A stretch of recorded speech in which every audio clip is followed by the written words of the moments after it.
Nagkaroon na po ako ng mga Toyota units na ginawa noong 1990s. Katulad ng 1991 na Corolla 1.6, 1994 Corolla XL na big body, at saka 1994 na Toyota Tamaraw FX. At talaga naman po yung mga gawa ng Toyota noong 90s na yon ay aabuti mong pagsawaan yung sasakyan. Hindi mo pa masisira. As long as may langis yung loob ng makina, yung transmission at saka yung differential, ay aandar at aandar yan. Kasi naman guys, yung mga sasakyan noon ay mga napakasimple lang ng design at saka nangyari. Very minimal lang ang electronics. Karamihan nga ng kotse noong 90s ay mga naka-decarburador pa. Kakaunti pa ang mga naka-EFI.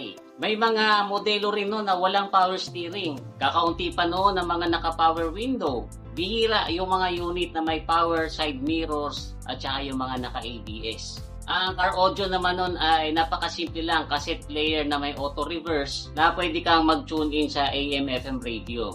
Analog ang mga controls ng aircon, tapos analog din ang mga panel gauge. Ang standard na safety features naman noon ay mga seatbelts lang. Yung mga high-end lang ang merong airbags. At sa totoo lang naman guys, kung patibayan rin lang ang pag-uusapan, ay hindi mananalo yung mga electronics sa analog. Kasi guys, yung mga analog, bukod sa napakatibay niyan, ay napakadali ring gawin o remedyohan kung sakaling magloko or masira. Kaya nga karamihan ng mga car owners noon, kapag may mga nasisirang mga pyesa, ay kanya-kanyang DIY lang. At pagka hindi kayang i-DIY, nadadali na yan ng mga talyer sa tabi-tabi. Kasi guys, pagka analog ang pyesa, ay para ka lang nagbubuo ng Lego.